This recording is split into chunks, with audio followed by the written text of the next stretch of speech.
En realidad, la contienda empezó inmediatamente después de que Agustín de Iturbide se convirtió en el primer emperador del México independiente. Y él, claro está, quería que todo el mérito del haber logrado la independencia le correspondiera a él mismo. Entonces, esto estuvo en contradicción con los independentistas que estaban en el Congreso y que pretendían que se les diera méritos tanto a ellos como a quienes habían iniciado la lucha, es decir, en especial a Miguel Hidalgo y Costilla, Morelos, a Allende, etc. Entonces, desde ese momento se dividieron las posiciones en dos facciones y don Miguel Hidalgo y Costilla se convirtió en bandera para los republicanos, mientras Iturbide se convirtió en paradigma para los conservadores. El hecho de que finalmente haya triunfado el republicanismo en México con la República restaurada y después la continuación que fue el porfiriato y los gobiernos del siglo XX, implicó que haya quedado como gran héroe paradigmático, padre de la patria, don Miguel Hidalgo y Costilla, y que poco se ha dado, poca importancia se ha dado a la consumación de la independencia y a quien fue su autor, Agustín de Iturbide.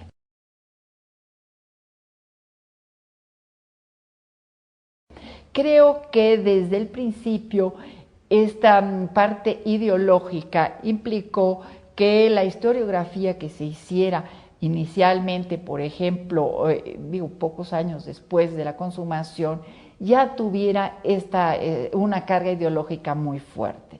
Vemos, por ejemplo, en obras como la de Lucas Alamán sobre la historia de México, que los insurgentes realmente son severamente criticados. En contraparte, historiógrafos como Carlos María de Bustamante, quien fue actor de los acontecimientos, quien estuvo dentro del ejército de Morelos, él actúa precisamente al contrario. Entonces él exalta sobremanera todos los méritos de los insurgentes y demerita los de Agustín de Iturbide. Esta carga ideológica realmente ha persistido, creo, en la historiografía hasta épocas muy recientes. Y, por supuesto, se ha derrochado enormes cantidades de tinta para hablar sobre los héroes de la independencia, los insurgentes. Y poco se ha escrito, por ejemplo, sobre Iturbide. Es hasta muy recientemente con el trabajo, por ejemplo, de Timothy Ana o los trabajos de Jaime del Arenal, donde los historiadores se han preocupado realmente por entender, explicar la actuación de Agustín de Iturbide.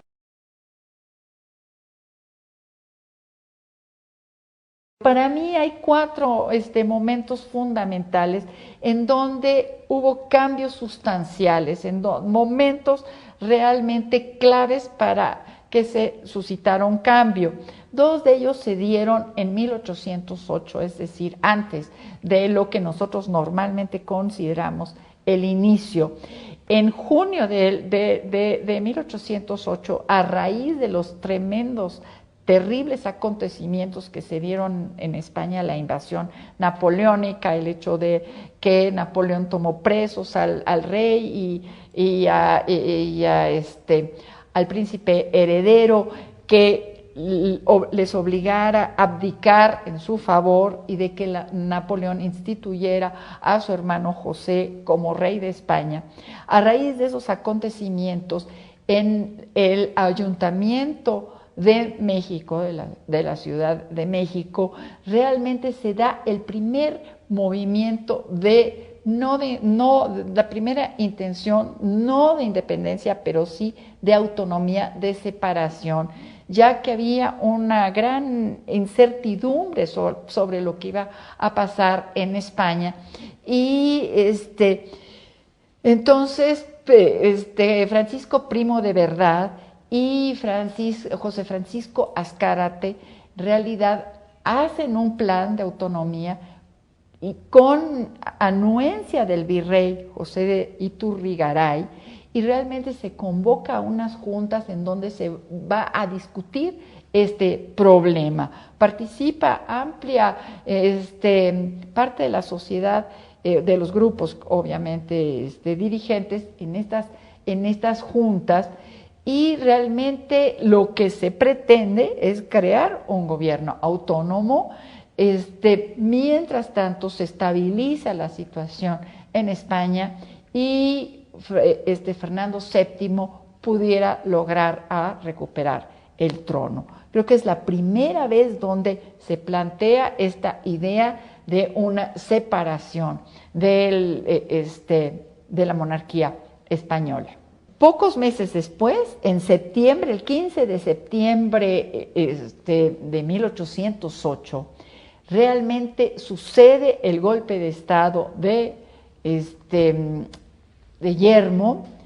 Gabriel Yermo capitanea a más o menos 300 personas, irrumpen en el Palacio Virreinal, toman preso a José de Iturrigaray y a toda su familia, realmente lo destituyen e instituyen en su lugar a un viejo soldado español que se llamaba Pedro Garibay como nuevo virrey.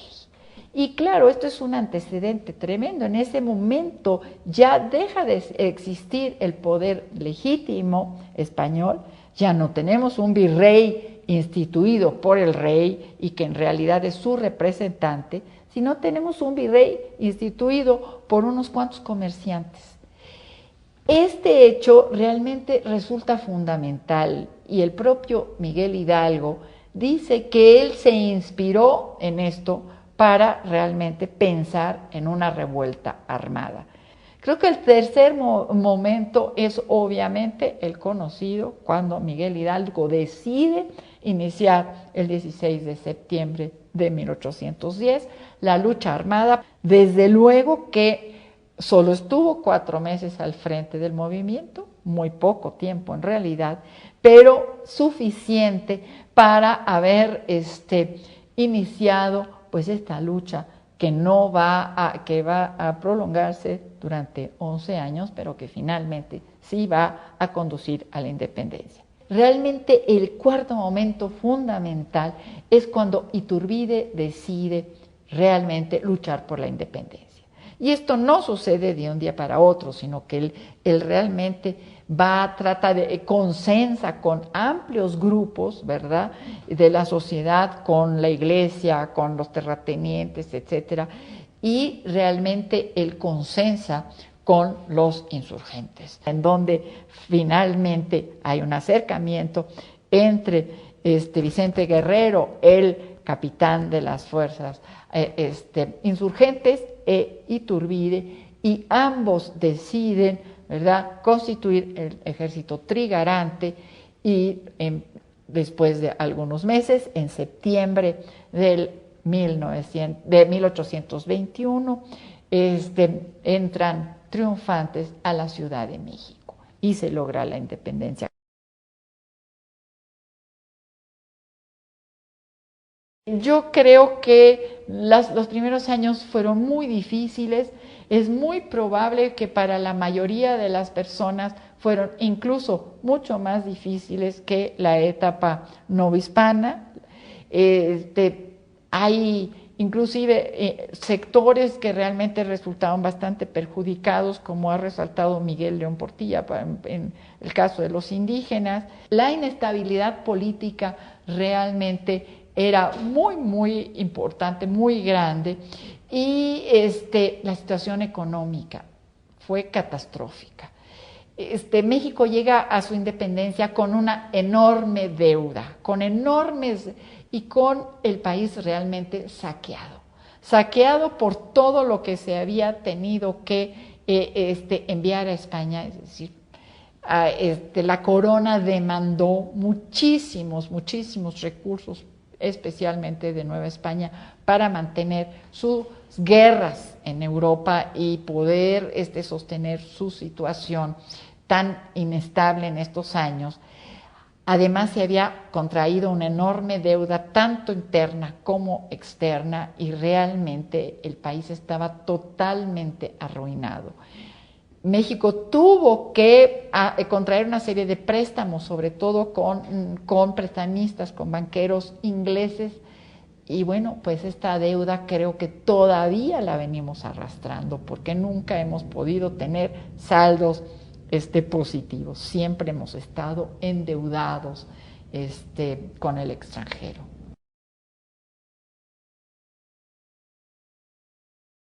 Yo creo que México ha avanzado, definitivamente, y quiero ser optimista. Definitivamente el país no es el mismo que era en 1810 o en 1910.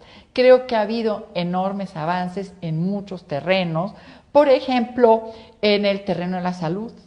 Creo que en ese sentido realmente ha habido un enorme avance, y aunque falta muchísimo, no todos los mexicanos tenemos servicio social, pero yo creo que de verdad, las condiciones de higiene, etcétera, pues son infinitamente mejores que hace 200 o hace 100 años. Me parece que otro terreno en donde pues se avanzó muchísimo es en el terreno de la educación.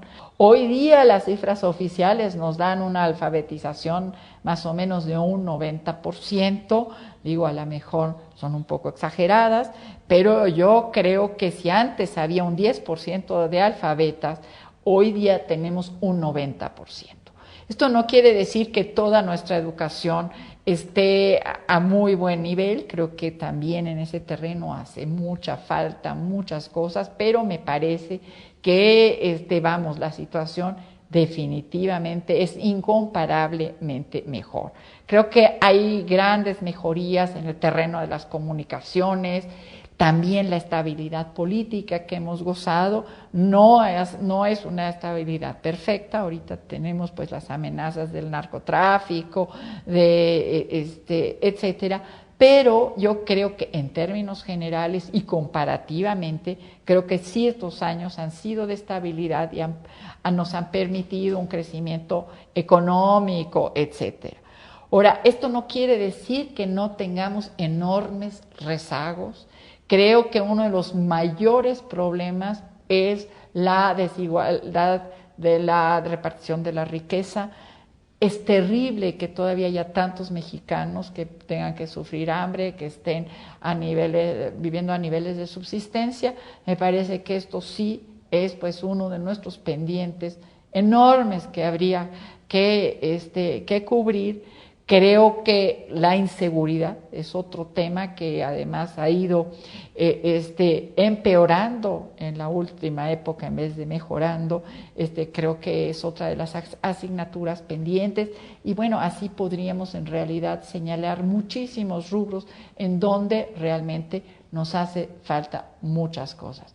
Pero creo que sí hay que reconocer que no todo es negativo. También en el ámbito de la cultura, me gustaría resaltarlo, creo que México ha hecho grandes contribuciones, no nada más internas para nuestro país, sino que también a nivel internacional, y creo que, en ámbitos como la literatura, como el cine, como la pintura, etcétera, hemos tenido realmente exponentes de primera línea, y creo que esto nos ha proyectado como un país realmente moderno, contemporáneo, y que es un país que seguramente figura pues por lo menos entre los 50 países más importantes, pero yo diría que en algunos casos incluso entre los 20 países más importantes del mundo.